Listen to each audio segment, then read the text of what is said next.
Hello everybody, how are you doing? Today we finally have that car that so many of you have been asking for since we drove Golf R and Golf 8 GTI Club Sport, because this now finally is the CUPRA 300 front wheel drive DSG, also with the Brembo brakes and the performance pack on it, and it's more or less, let's say, basically the power output that the Golf 8 GTI Club Sport has. And I'm very anxious and excited to see if the times on the Autobahn will also be in the direction of the GTI Club Sport, or if the GTI Club Sport maybe in the end is still a bit faster. Something that we need to bear in mind for this test, since we're so lucky and got this car very early to do an Autobahn test, is that the car was more or less brand new when we got it. We did the full run-in phase, so we now reached that 1500 kilometer mark that we're really able to go out on the Autobahn and also use full power. But nevertheless, of course, 1500 kilometers does not equal the usual, let's say, numbers that the press cars have, like 2, 3, 4,000 kilometers,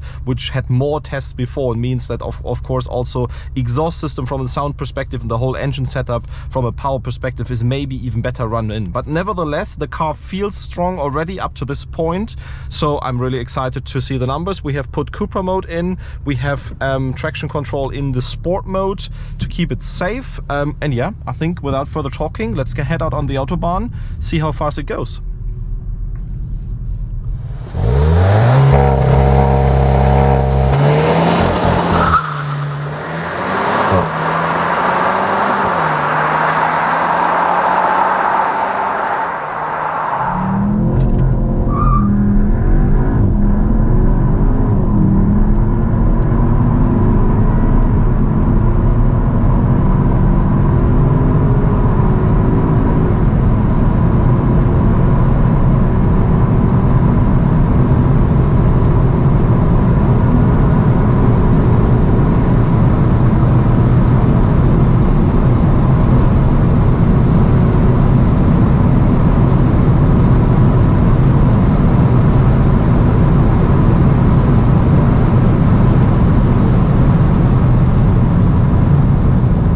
Brakes are also very good, braking down from 250 very safely to about, is it 120, because there are two cars in front of us driving the exact same speed. So just in case something's happening to you, you now know that the CUPRA and the Brembo brakes are working quite well.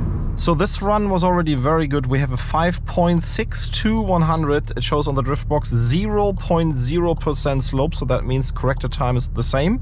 And we had a 12.5 100 to 200, which, considering the current wind which is going on, I think that is the main influencing factors. Potentially also, as talked about, the only 1500 kilometers on this car is quite competitive. So it goes in the same direction as the GTI Club Sport, which is was also in the high 11s and the low 12s when we did the runs. I think that's the same direction. Let's now see how fast the CUPRA 300 goes, 100 to 200 from a rolling start.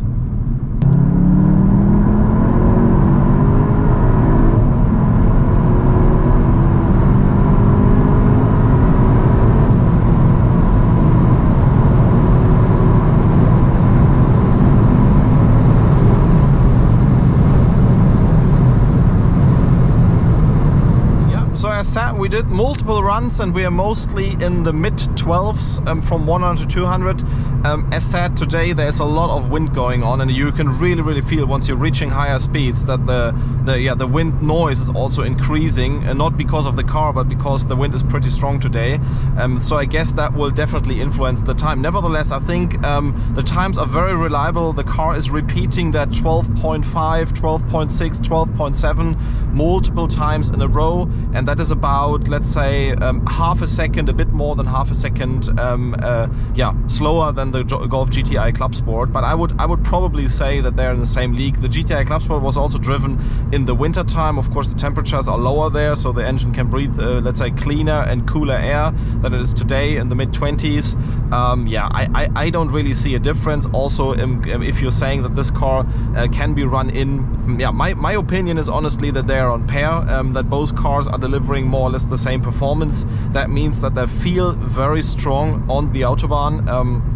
Specifically, once you don't have any traction issues at lower speeds, this is the car to go for. You don't need that all-wheel drive to have, let's say, a fast car and a potent car on the Autobahn. I think also considering the current price points and the attractive leasing rates for CUPRA cars in general, at least in Germany, this is what I know. I think this is